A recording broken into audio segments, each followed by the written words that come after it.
الحمد لله نحمده ونستعينه ونستغفره ونؤمن به ونتوكل عليه ونعوذ بالله من شرور أنفسنا ومن سيئات أعمالنا من يهده الله فلا مضل له ومن يضلله فلا هادي له ونشهد أن لا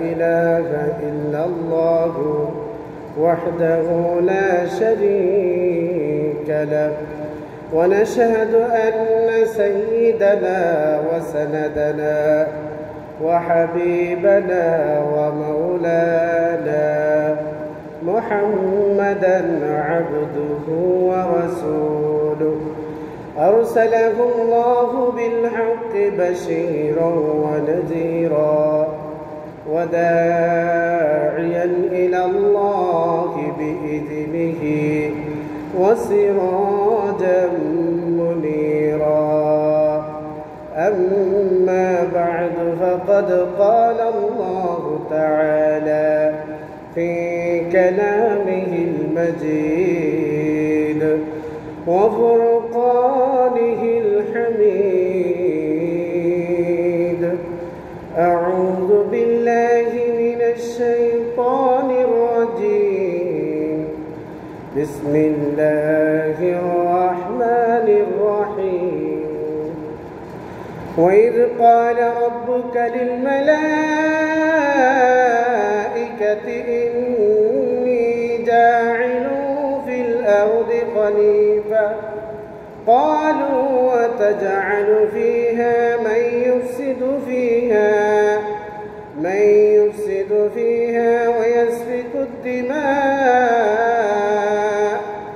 ونحن نسبح بحمدك ونقدس لك قال إني أعلم ما لا تعلمون وقال رسول الله صلى الله عليه وسلم أشد الناس بلاء الأنبياء ثم الأمثل فالأمثل أو كما قال عليه الصلاة والسلام صلى الله على سيدنا ومولانا محمد وعلى آله وصحابه وسلم صلى الله على سيدنا ومولانا محمد وعلى آله وصحابه وسلم بلغ العلا بكماله كشف الدجى بجماله حسنت جميع خصاله صلوا عليه وآله نهيد جهام محمد جمال خداه كمال محمد بلغ العلا بكماله كشف الدجى بجماله حسنت جميع خصاله صلوا عليه وآله رہے میرے مسکن حوالے کعبہ بنے میرے مدفن دیار مدینہ بلغ العلا بکمالہ كشف الدجى بجماله حسنت جميع خصاله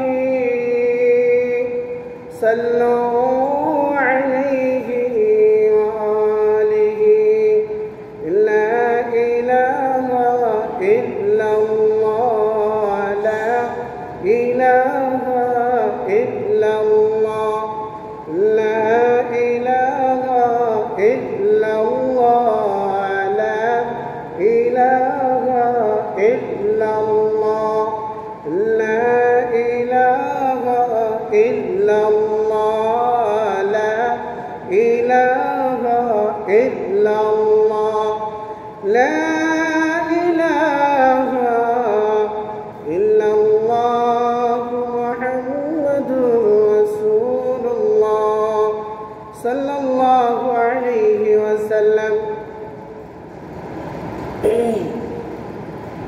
الحمد لله আল্লাহ তাআলার লাখ কোটি শুকর মুহররম মাসের দ্বিতীয় শুক্রবার আল্লাহ তাআলা আমাদেরকে আসার বসার তৌফিক দিয়েছেন, কিছু কথা বলার শোনার তৌফিক দিয়েছেন।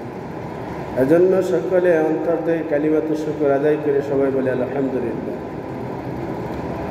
আমি আপনাদের খেদমতে সূরা বাকারা থেকে 30 নম্বর আয়াত তিলাওয়াত করেছি। নবীজি লক্ষ লক্ষ হাদিস থেকে একখানা ছোট হাদিস তিলাওয়াত করেছি। আজকে আমরা মুসলমানরা অধঃপতনের কারণ আল্লাহর হাবিব মুহাম্মদ রাসূলুল্লাহ সাল্লাল্লাহু আলাইহি ওয়াসাল্লাম যখন দুনিয়াতে আগমন করলেন, রিসালাত প্রাপ্ত হইলেন, তখন শুধু মক্কাতে ইসলাম প্রচার হয় নাই, মদিনাতে হয় নাই, বিভিন্ন রাষ্ট্রে প্রচার হইল। ইহুদিরা যখনই দেখল যে মুসলমানদের ঝয় ঝয় প্রতি মুহূর্তে ঘরে ঘরে, তখনই তারা মুসলমানদের এত সুনাম খ্যাতি কি কারণে এটা বাহির করল। বাহির করে দেখল যে মুসলমানরা একমাত্রই তাদের একতার কারণে তারা সারা বিশ্বের মধ্যে রাজ করতেছে। শুধু মক্কা মদিনায় তাদের রাজত্ব নয়, আফ্রিকা থেকে নিয়ে সারা পৃথিবী আনাচে কানাচে ইসলামের জয় জয়গান। এইটা দেখে ইহুদিরা চক্রান্ত করল যে মুসলমানরা এটা কেন করে, তাদের এত সুনাম সুখ্যাতি কেন, এটা তারা বাহির করলো যে মুসলমানদের একমাত্র একতার কারণে। কিসের কারণে? একতার কারণে। তারা এটা পয়েন্ট বাহির করলো যে মুসলমানরা একতা থাকার কারণে তাদের ইসলামের বিজয় চতুর্দিকে, এটাকে নষ্ট করার জন্য তাদেরকে বুদ্ধি দিয়া, তাদেরকে অস্ত্র দ্বারা তাদেরকে একতা ভঙ্গ করা যাবে না, তাদের সাথে যুদ্ধে পারা যাবে না। কারণ এরা মুসলমানরা এমন এক জাতি, 313 জন 1000কে পরাস্ত করে ফেলে, 60 জনের 60,000-এর মোকাবেলা করে জয় লাভ করে মুসলমানদেরকে একতার থেকে বিচ্ছিন্ন করে তাদেরকে অধঃপতনে নিয়ে আসতে হবে, ঠিক কিনা? এইটাই করলো ইহুদিরা। কেন? আল্লাহর হাবিব মুহাম্মদ রাসূলুল্লাহ যখন মক্কা থেকে হিজরত করে, মক্কা থেকে মদিনায় যখন হিজরত করে আসলেন, মদিনায় কিছু ইহুদি পণ্ডিতরা বসবাস করত। তাদের সাথে একটা চুক্তি করলেন যে এই মদিনার মধ্যে যদি বহিরাগত কেউ তোমাদের উপর আক্রমণ করে, আমরা তোমাদের পক্ষ নিয়ে তাদেরকে প্রতিহত করব। আমাদের মুসলমানদের উপর যদি আক্রমণ করে, তাহলে তোমরা আমাদের পক্ষ নিয়ে বহিরাগত এদের সাথে তোমরা মোকাবেলা করবে। কিছুদিন এই চুক্তি চলার পর যখন ইহুদিরা দেখল যে মুসলমানদের অবস্থা আকাশচুম্বী, তাদের সুনাম সুখ্যাতি শুধু আরবের মধ্যে, আফ্রিকার মধ্যে, মহাদেশ, এই এশিয়া মহাদেশে, ইউরোপ চতুর্দিকে জয় জয়কার অবস্থা, তখনই তারা চক্রান্ত করল মুসলমানদের একতাকে নষ্ট করবে। এমন সময় তারা মুহাম্মদুর রাসূলুল্লাহ সাল্লাল্লাহু আলাইহি ওয়াসাল্লামকে হত্যা করে শাহাদাত বরণ করবে, এটাও ফন্দি আসলো। হঠাৎ একদিন মুহাম্মদুর রাসূলুল্লাহ সাল্লাল্লাহু আলাইহি ওয়াসাল্লামকে দাওয়াত করলো আল্লাহর হাবিব সাহাবায়ে কেরাম কয়েকজনকে নিয়ে দাওয়াতে অংশগ্রহণ করলেন। এমন সময় ইহুদিরা বলল যে ওগো আল্লাহর হাবিব মুহাম্মদ রাসূলুল্লাহ, আপনার সাথে কিছু পার্সোনাল কথা আছে। বলে বলো। বলে আপনার সাহাবায়ে কেরামদের সামনে বলা যাবে না, তাদেরকে দূরে এক জায়গায় সরায় দেন। সাহাবায়ে কেরাম বুঝতে পারলেন ইহুদিরা কোনো একটা ষড়যন্ত্র করতেছে। একটা রুমের ভিতরে ঢুকলেন আর পিছনে দেওয়ালের উপরে একজনকে উঠাইল। উদ্দেশ্যই হলো এইদিকে মুহাম্মদ রাসূলুল্লাহর সাথে পার্সোনাল কোনো কথা নাই, কথা বলবে, আর একজন উপরে উঠিয়া পাথর দ্বারা হত্যা করে শাহাদাত বরণ করবে। কিন্তু আল্লাহ তো আছে। আল্লাহ তাআলা জিবরিল আমিনকে পাঠাইয়া মুহাম্মদ রাসূলুল্লাহকে জানাই দিলেন, ওগো আমার হাবিব, আপনি এখান থেকে সরেন, ইহুদিরা চক্রান্ত করতেছে, আপনার পিছনে একজনকে উঠাইতেছে পাথর নিয়ে, আপনাকে আঘাত করবে, আপনাকে শাহাদাত বরণ করবে, আপনি বাহির হয়ে যান। বাহির হইয়া গেলেন। এই ইহুদিদেরকে মদিনার থেকে বাহির করিয়া দিলেন। তারা আশ্রয় নিল খায়বারের মধ্যে। তারা এখন কি করবে, কিভাবে ইসলামকে অধপতনে আনা যায়, তাদের জয় জয়কার বন্ধ করে তাদের ঐক্য কিভাবে নষ্ট করা যায়, এটা ফোন দিয়ে আসতেছে। কিন্তু মুহাম্মদ রাসূলুল্লাহ সাল্লাল্লাহু আলাইহি ওয়াসাল্লাম আমলেও পারে নাই, আবু বকর সিদ্দিক রাদিয়াল্লাহু তাআলা আমলেও পারে নাই, ওমর রাদিয়াল্লাহু তাআলা আমলেও পারে নাই।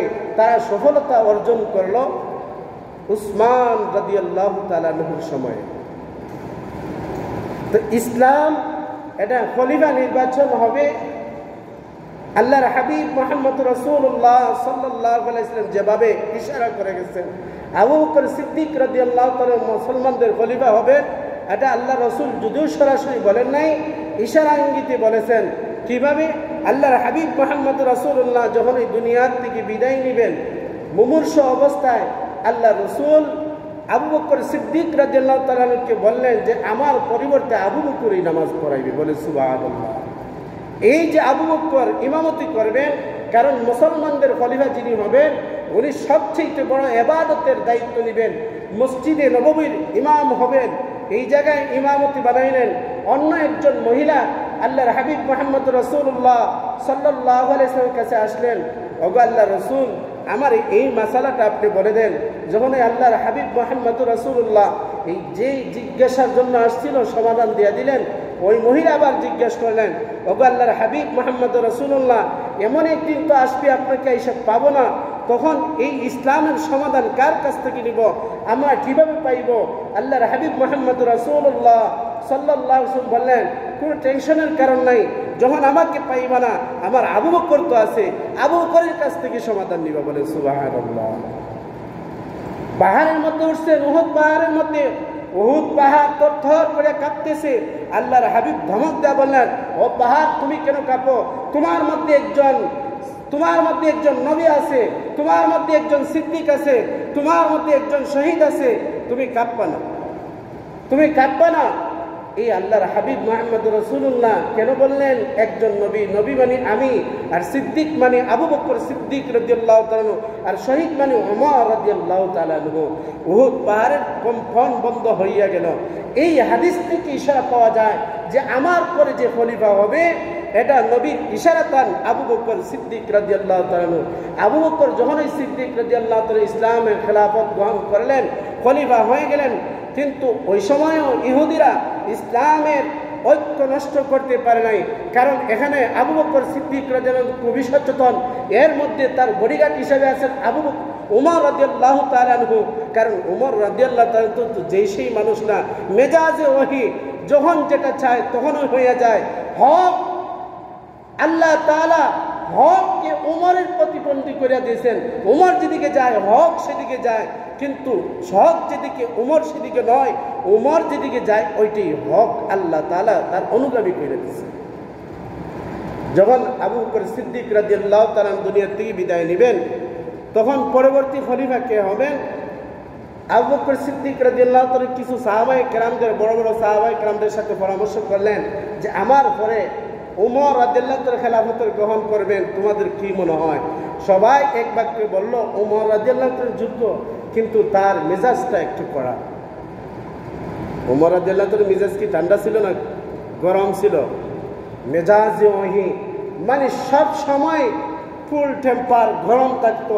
ইসলামের বিরুদ্ধে কথা বলবেন, আল্লাহ তাআলা বলেন মুহাম্মাদুর রাসূলুল্লাহ ওয়াল্লাযীনা মা'আহু আশিদ্দাউ 'আলাল কুফফারি رحماء بينهم تراهم ركعا سجدا يبتغون فضلا من الله ورضوانا আল্লাহ তাআলা বলে দিয়েছেন সাহাবায়ে কেরাম এমন একজন সাহাবা যে সাহাবায়ে কেরাম একে অন্যের প্রতি সদয়, কিন্তু যখন ইসলামের বিরুদ্ধে কথা হবে, আল্লাহর বিরুদ্ধে কথা হবে, তার হাবিব মুহাম্মদ রাসূলুল্লাহর বিরুদ্ধে কথা হবে, তখন নরম সাহাবী আবু বকর গরম হয়ে যায়, ঠিক কিনা? আবু বকর সিদ্দিক রাদিয়াল্লাহু তাআলার সামনে একটা মজলিস হইল ইহুদিদের। ওই মজলিসের মধ্যে আল্লাহকে কটাক্ষ করে, রাসূলকে কটাক্ষ করে যে আল্লাহ বখিল। এই কথা যখন বলছি, ইহুদি পণ্ডিতকে আবু বকর সিদ্দিক রাদিয়াল্লাহু তাপ্পর লাগাই দিলেন তাদের মজলিসের মধ্যে। ইহুদি পণ্ডিত দৌড়াইয়া আল্লাহর হাবিব মুহাম্মদ রাসূলুল্লাহ সাল্লাল্লাহু আলাইহি ওয়াসাল্লামের কাছে এসে নালিশ করল, ওগো আল্লাহর হাবিব, আপনার আবু বকর আমাকে তাপ্পর দিয়েছে, এই গালের মধ্যে 5টা আঙ্গুলের দাগ বসাইয়া দিয়েছে। আল্লাহর হাবিব বলেন, তোমার কোথাও ভুল হইতেছে, মনে হয় উমর এই কাজটা করছে।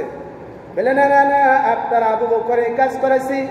এমন সময় আবু বকর উপস্থিত হয়ে গেলেন। আল্লাহর হাবিব মুহাম্মদ রাসূলুল্লাহ সাল্লাল্লাহু আলাইহি ওয়াসাল্লাম বলার আগে আবু বকর বললেন, ওই বেয়াদবটাকে আপনার সামনে, তার মানে তুমি চর লাগাইছো? বলে হোক আল্লাহর রাসূল, আমি তাকে চর দিয়েছি। সে বলতেছে আমার আল্লাহ নাকি ফকির। এই কথা কেন বললা? আমি তাকে তাপ্পর দিলাম। আল্লাহর হাবিব মুহাম্মদ রাসূলুল্লাহ বললেন, ইসলামী আইন মোতাবেক তোমাকেও শাস্তি বহন করতে হবে, তোমাকেও কিসাস বহন করতে হবে। আল্লাহ তাআলা সহ্য করতে পারলেন না। আল্লাহ তাআলা জিবরিলের মাধ্যমে আয়াত নাজিল করে দিলেন, কারণ আবু বকরের তো সাক্ষী নাই।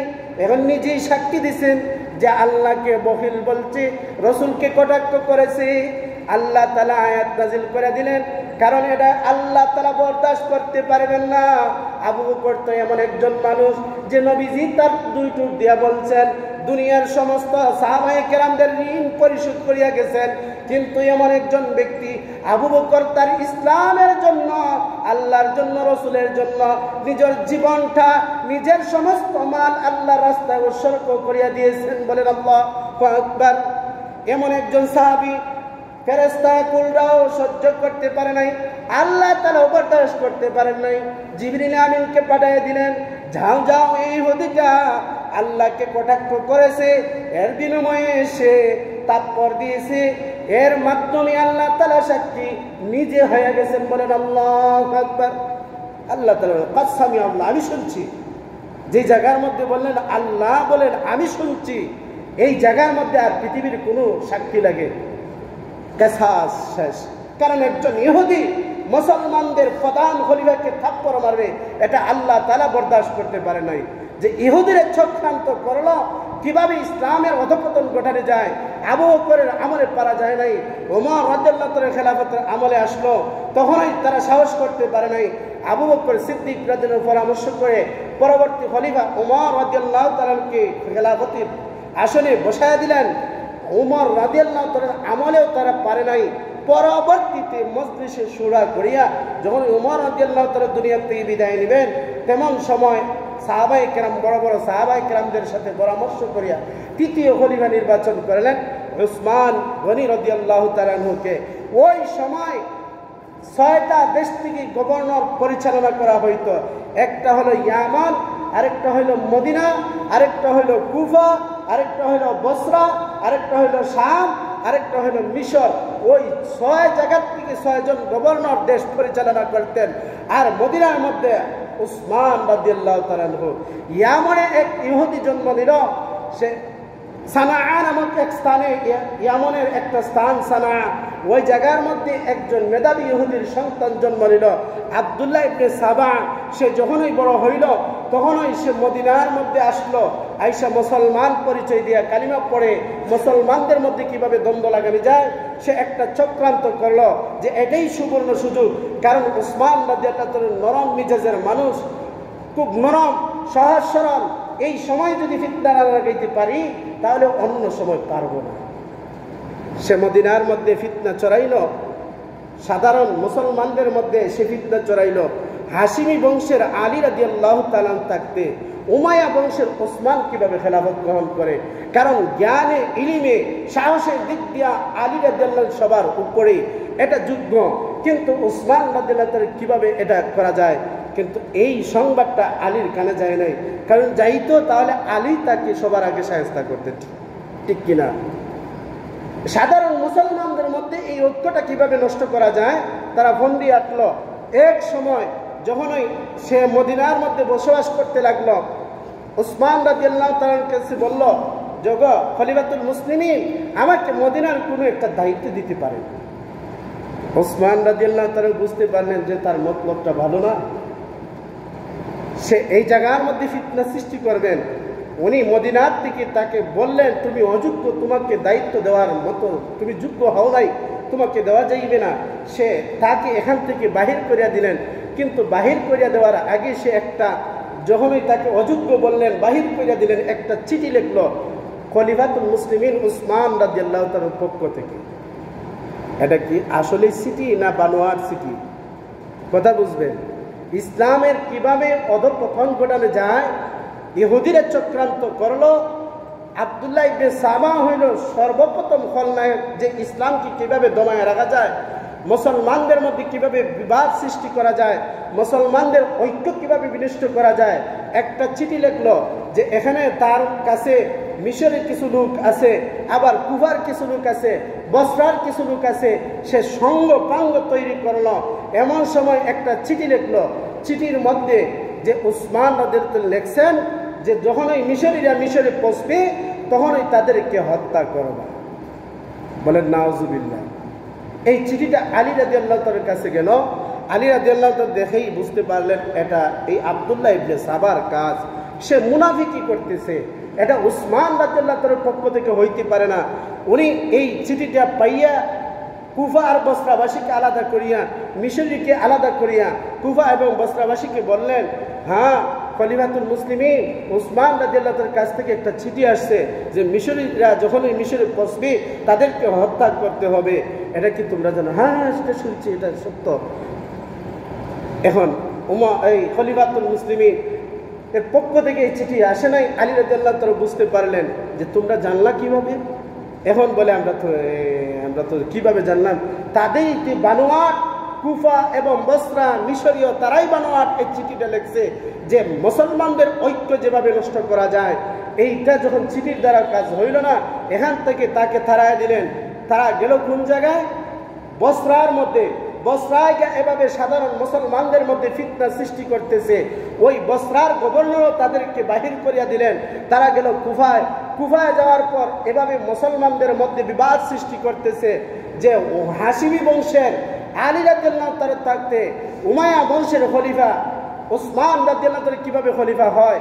এখানে কুফার থেকে তাকে বহিষ্কার করে দিলেন। তারা শেষ পর্যন্ত গেল দামেস্কে, অর্থাৎ শাম দেশে।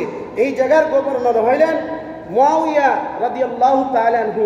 কিন্তু এমন একজন কঠোরপন্থী মুয়াউইয়া, তার সামনেও এই মিশন বাস্তবায়ন করতে পারবে না।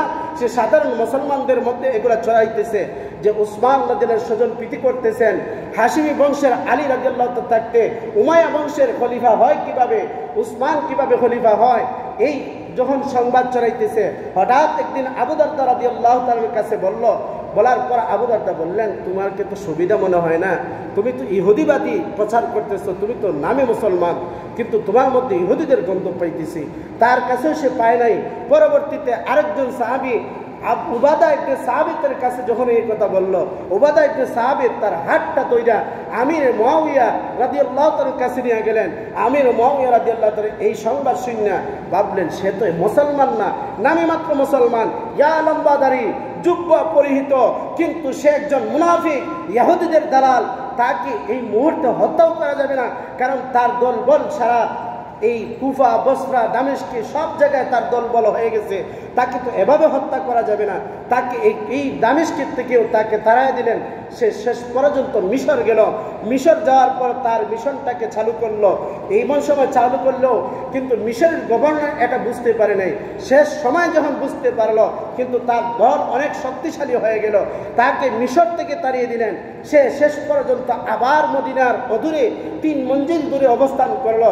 এখানে এসে 4টা মিশন সে চালু করলো, যে উসমান রাদিয়াল্লাহু তাআলা স্বজন প্রীতি করতেছেন, বাইতুল মালের মাল থেকে তার আত্মীয় স্বজনকে দিতেছেন।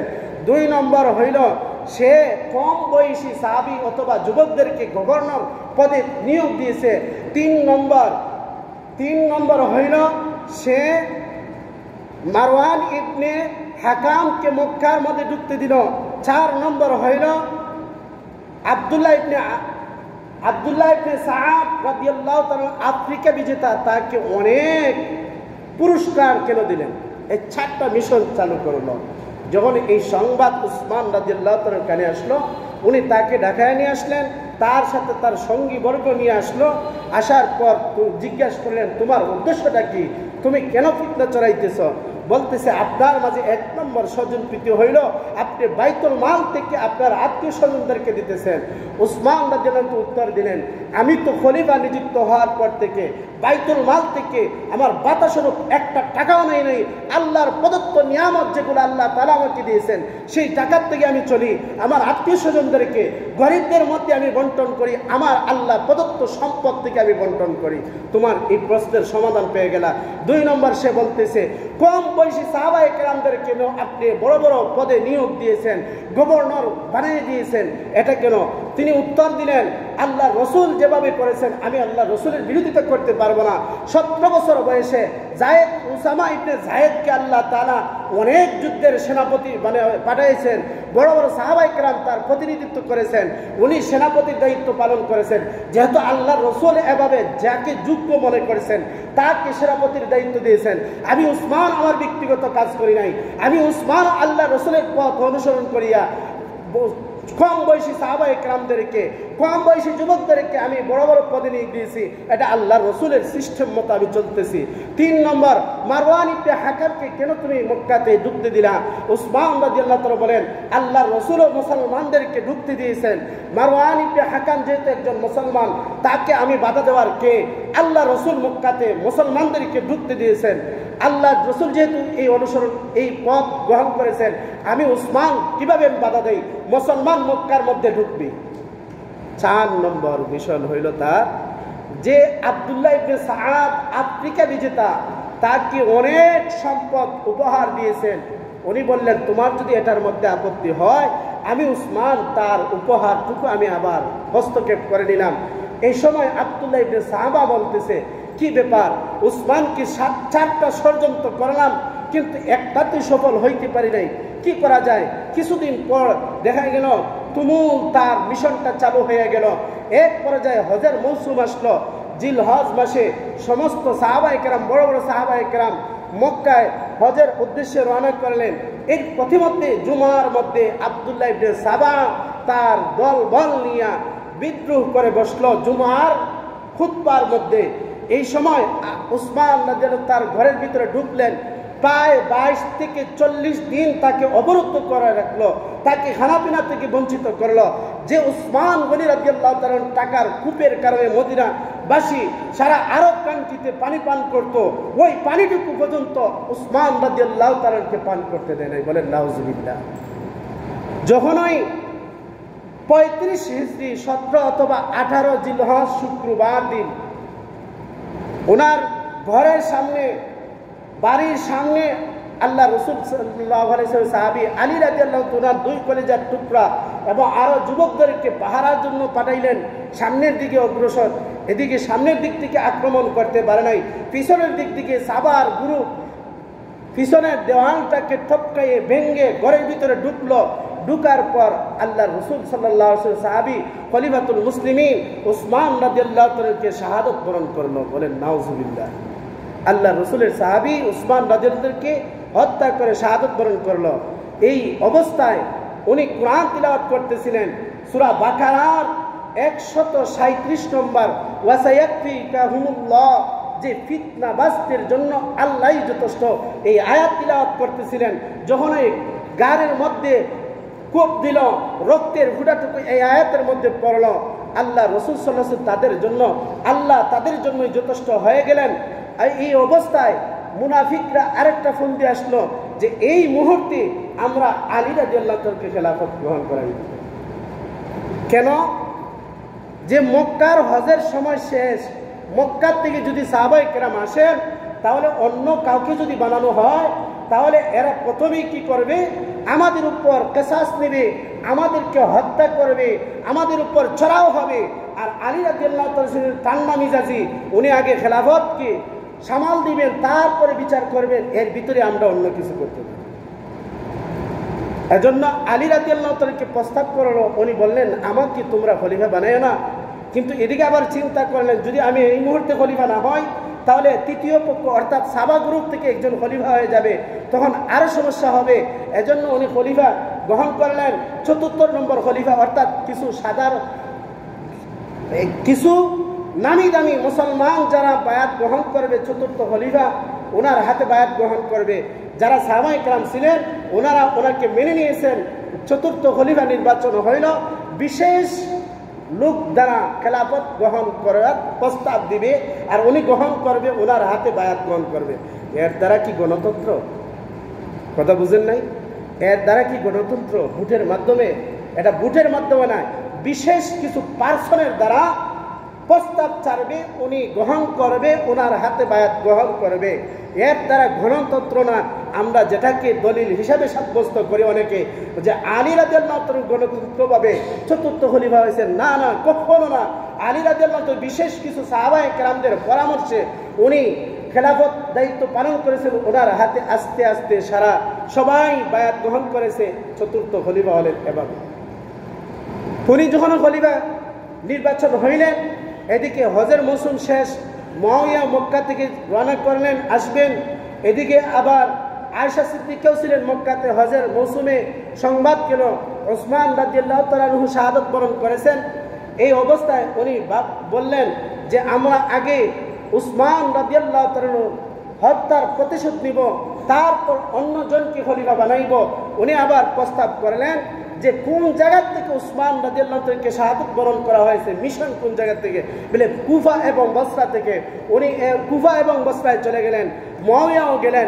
আলী রাদিয়াল্লাহু তাআলা ভাবলেন যে আমিও ওই জায়গায় যাই, আয়েশা সিদ্দিকা রাদিয়াল্লাহু তাআলা আনহার সাথে পরামর্শ করে আমরা কোনো কাজে আগাইব।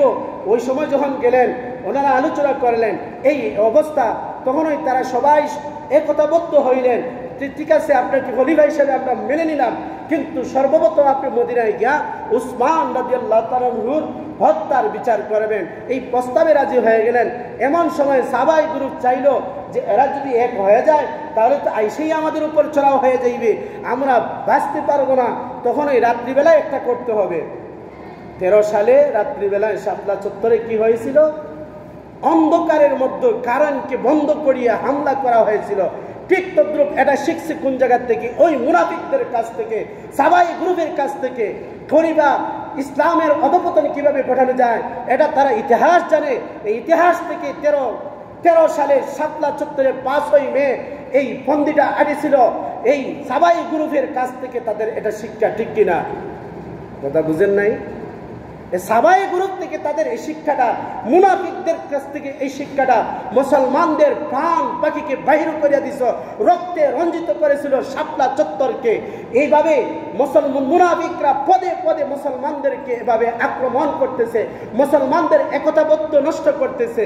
কারণ মুসলমানরা যদি এক হয়, তাহলে 60,000কে পরাস্ত করতে পারে, ঠিক কিনা? এজন্য আমাদেরকে এক হইতে হবে না ভিন্ন ভিন্ন হইতে হবে। একটা সমাজ যদি একতাবদ্ধ হয়, তাহলে 5টা সমাজ যদি তাদের সাথে দাঙ্গায় আসে, পারবে? কথা বুঝেন নাই? এক ঘরে যদি 10 জন থাকে আর তার প্রতিপক্ষ সারা গ্রাম থাকে, 10 জনের সাথে পারবে? যে মুসলমানরা সংখ্যাগরিষ্ঠ হওয়ার পরেও তারা বিজয় লাভ করেছে কিভাবে? একতাবদ্ধ হওয়ার কারণে। আজকে মুনাফিকরা একতাবদ্ধ নষ্ট করেছে যে মুসলমানদেরকে যদি আমরা পরাস্ত করতে হয় তাহলে তাদের সর্বপ্রথম একতাবদ্ধ নষ্ট করতে হবে। রাত্রিবেলা আয়েশা সিদ্দিকা রাদিয়াল্লাহু তাআলা তাঁবুর মধ্যে ঢিল মারার পর তারা মুআবিয়া উনি এই জায়গার মধ্যে ছিলেন, ওনারা যুদ্ধ বিগ্রহ করে দিলেন। আলী রাদিয়াল্লাহু তাআলা বুঝতে পারছেন যে এটা তো তৃতীয় পক্ষের কাজ। আলোচনায় আসে নাই যে এই মুহূর্তে যে আন্দোলনটা এটা ছাত্রদের পক্ষ থেকে হয় নাই, তৃতীয় পক্ষ থেকে হইতেছে, এরকম আলোচনা আসে কিনা? যে তৃতীয় পক্ষ একটা থাকি, এই তৃতীয় পক্ষে সাহাবাই গ্রুপ যখন এই তাঁবুতে একটা মারল, ওই তাঁবুতে একটা মারল, এর মধ্যে যুদ্ধ হয়ে গেল। প্রায় 20 জন সাহাবে কেরাম এই জায়গার মধ্যে শাহাদত বরণ করলেন। এরপরে যখন ওই উষ্টির মধ্যে আয়েশা সিদ্দিকা যে উটের মধ্যে ছিলেন, ওই উটের মধ্যে একজন আঘাত করলো, উটটা বসে গেল, আয়েশা সিদ্দিকাও বসে গেলেন, যুদ্ধ থেমে গেল। পরবর্তীতে বুঝতে পারলেন এখানে তৃতীয় পক্ষের একটা চক্রান্ত ছিল, মুসলমানের রক্তে রঞ্জিত হয়ে গেছে। এর মধ্যে 2 জন বড় বড় সাহাবায়ে কেরাম শহীদ হয়ে গেলেন। তালহা রাদিয়াল্লাহু তাআলা, জুবায়ের রাদিয়াল্লাহু তাআলা, যে তালহাকে জড়াইয়া আলী রাদিয়াল্লাহু তাআলা বলতেছিলেন অনেক যুদ্ধের মধ্যে আল্লাহ রাসূলের ঢাল স্বরূপ ছিলেন তালহা রাদিয়াল্লাহু তাআলা। ওই তালহাও সিফফিনের যুদ্ধে, উষ্টির যুদ্ধে, জঙ্গে জামাল যেটাকে বলা হয়, ওই জঙ্গে জামালের মধ্যে শাহাদত বরণ করলেন। ওই লাশকে জড়াইয়া কান্না জড়িত যে অনর্থকভাবে মুসলমানদের রক্তের মধ্যে তালহাও বিদায় নিলেন, জুবায়ের রাদিয়াল্লাহু তাআলা রুহুমা বিদায় নিলেন, দুজনই বিদায় নিলেন। এরপরে এক হইয়া যখন আবার কাজ সমাধান করবেন, পরবর্তীতে আরেকটা জামাত তৈরি হয়ে গেল। আব্দুল্লাহ ইবনে সাবান, যে ওই সময় মুআবিয়া এবং আলী রাদিয়াল্লাহু তাআলা 2 জন খলিফা হয়ে গেলেন। দামেস্ক থেকে মুআবিয়া আর মদিনা কুফা থেকে আলী রাদিয়াল্লাহু তাআলা। এটা কিভাবে বিবাদ সৃষ্টি করা যায়? এখানে 2 জন, এটা কিভাবে সমাধান করা যায়? 2 জন সাহাবী, আবু মুসা আশআরী, আমর ইবনুল আস, 2 জনকে বানানো হইল যে তোমরা একটা সমাধান করো। আবু মুসা আশআরী আলী রাদিয়াল্লাহু তাআলার পক্ষ থেকে, আর আমর ইবনুল আস মুআবিয়ার পক্ষ থেকে। ওনারা 2 জন সিদ্ধান্ত নিলেন আমরা গিয়ে সমাধান দিব এই বৈঠকের মধ্যে, এই মজলিসের মধ্যে যে 2 জন খলিফার থেকে বরখাস্ত নিয়েছেন, তারা 2 জন পদত্যাগ করেছেন, নতুন একজনকে বানাইব। যখনই আবু মুসা আশআরী এই কথা বললেন, আমর ইবনুল আসও এই কথা বলার কথা যে মুআবিয়া খেলাফত থেকে বহাল নিয়েছেন, বরখাস্ত নিয়েছেন, অন্য একজন খলিফা বানাইব। এমন সময় আমর ইবনুল আস বললেন, যেহেতু আলী নিজের ইচ্ছায় খলিফার থেকে বরখাস্ত নিলেন, আমরা মুআবিয়া যেহেতু আছেন তার হাতে বায়াত গ্রহণ করব। এমন সময় 12,000-এর একটা দল বাহির হইয়া গেল। ওই 12,000-এর সাথে একটা যুদ্ধ হইয়া গেল। ওই জায়গার থেকে মুনাফিক আব্দুল্লাহ ইবনে সাবাইর গ্রুপ বাহির হইয়া একটা যুদ্ধ হইল। এই যুদ্ধ হওয়ার পর খারিজিরা অনেক মারা গেল। পরবর্তীতে একটা যুদ্ধ চক্রান্ত করলো সাবাইরা চক্রান্ত করিয়া আরেকটা যুদ্ধ মুআবিয়ার সাথে লাগাইয়া দিল। এই যুদ্ধটাকে বলা হয় জঙ্গে সিফিনের জায়গার মধ্যে একটা যুদ্ধ হয়েছিল আলী এবং মুআবিয়া। যখন এই যুদ্ধের মধ্যে যুদ্ধ শেষ, তখন 2 জন বুঝতে পারলেন তৃতীয় একজন আমাদেরকে চক্রান্ত করতেছে। এই চক্রান্ত থেকে বাঁচার জন্য তারা 2 জন এক হইয়া গেলেন। এক হওয়ার পর যখন ওই মুআবিয়াকে মেনে নিলেন, তখন এই সাবাই গ্রুপ ফতোয়া লাগাই দিল, যেহেতু আলী রাদিয়াল্লাহু তার হাতে বায়াত গ্রহণ করলেন, তাকে মেনে নিলেন যে আলী রাদিয়াল্লাহু তাআলা ফাসিক, আর মুআবিয়া যেহেতু খলিফা দায়িত্ব গ্রহণ করলেন, মুআবিয়া কাফের। বলেন নাউজুবিল্লাহ। দেখেন কিভাবে মুনাফিকি লাগায়। এভাবে যখনই লাগাইল, এক সময় আলী রাদিয়াল্লাহু তাআলা আনহুকে খারিজিরা শাহাদাত বরণ করল 40 হিজরিতে। ফজরের জামাতে আঘাত করল আব্দুর রহমান ইবনে মুনজির।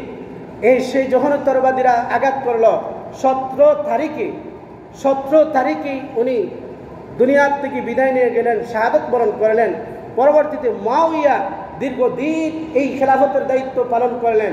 49 অথবা 50 হিজরিতে হাসান রাদিয়াল্লাহু তাআলার কাছে কুফাবাসী বায়াত গ্রহণ করেছিল। উনিও চিন্তা করলেন মুসলমানরা এভাবে অনৈক্যবদ্ধ চলতে পারে না। উনিও দায়িত্ব দিয়া দিলেন দামেস্কে গিয়া চাচা মুআবিয়া যে আপনি যোগ্য, মুসলমানদের দ্বিতীয় খলিফা থাকতে পারে না, দুইজন থাকতে পারে না, আপনার হাতে আমি বয়াত গ্রহণ করলাম, আপনি দেশ পরিচালনা করেন। এভাবে যখন উনি দীর্ঘদিন চালাইলেন, তখন ওই মুসলমানদের চতুর্দিকে একটা সুনাম খ্যাতি আসলো, যে চতুর্দিকে মুসলমানরা ঐক্যবদ্ধ হইতে লাগলো। এক পর্যায়ে মুসলমানরা 800 বছর এই স্পেন বিজয় করলেন, স্পেন পরিচালনা করলেন, 400 বছর উপমহাদেশ পরিচালনা করলেন। যখন এই সাবাই গ্রুপ চতুর্দিকে যখন তাদের মুনাফিকি চলল, এক পর্যায়ে ওরা ইংরেজদের শাসন আবার উপমহাদেশের মধ্যে চলল। এভাবেই মুনাফিকের কারণে মুসলমানদের মধ্যে ফাটল সৃষ্টি করেছে। এই মুনাফিকের কাছ থেকে আমরা যদি বাঁচতে চাই, তাহলে ইসলামের ছায়াতলে আসতে হবে, ইসলামী খলিফা প্রতিষ্ঠা করতে হবে। আর না হয় মুসলমানরা কিয়ামত পর্যন্ত মুসলমানরা ঐক্যবদ্ধ যদি না হয়, তাহলে পদে পদে মাইর খাইবে। মুসলমানরা কোনো অধিকার পাবে না, কোনোদিনও কোনো অধিকার পাবে না। কারণ তৃতীয় একটা পক্ষ ইহুদিরা আমাদের দেশের মধ্যে, বিভিন্ন মুসলমান রাষ্ট্রের মধ্যে তারা রাজ করতেছে। কেন? একমাত্র মুসলমানরা ঐক্যবদ্ধ না হওয়ার কারণে। কি হওয়ার কারণে? ঐক্যবদ্ধ না হওয়ার কারণে। এজন্য মুনাফিকদের থেকে আমাদেরকে বাঁচিয়া মুসলমান যেই গ্রুপ করি না কেন, সবাই ঐক্যবদ্ধ হইয়া মুনাফিকদের বিরুদ্ধে আমাদেরকে দাঁড়াইতে হবে। তাহলে আমরা শান্তিতে বসবাস করতে পারবো, দুনিয়ার মধ্যে, দেশের মধ্যে ইসলাম কায়েম করতে পারবো, সারা বিশ্বে ইসলাম কায়েম করতে পারবো। আল্লাহ তাআলা রাজি হয়ে যাবে। আমরা যদি অনৈক্য থাকি, আমরা যদি একে অন্যের বিবাদে থাকি, তাহলে কখনো মুসলমানরা রাজ করতে পারবে না, ঠিক কিনা? এজন্য আমাদের উচিত হইল আমাদের ঐক্য নিয়ে বাঁচতে হবে। মুসলমানদের ঐক্য কিভাবে, আল্লাহ রসুল কিভাবে পরিচালনা করেছেন, আবু বকর কিভাবে পরিচালনা করেছেন, উমর রাদিয়াল্লাহু তাআলা কিভাবে পরিচালনা করেছেন, এই পথটাকে আমরা গ্রহণ করিয়া সামনে যদি আগাই, আল্লাহ তাআলার সাহায্য এবং নুসরত আমাদের আসবে। আমরা মুসলমানরা আবার মাথা ছড়া দিয়া আবার রাজ করতে পারবো, ঠিক কিনা? আমরা প্রস্তুত আছি না? না একদল নামবে, আরেকদল আমরা তামাশা দেখবো? ঐক্য হবে। আল্লাহ তাআলা আমাদের প্রত্যেকের বোঝার তৌফিক দান করুন। সাল্লাল্লাহু আলা সাইয়্যিদিনা ওয়া মাওলানা মুহাম্মদ ওয়া আলা আলিহি ওয়া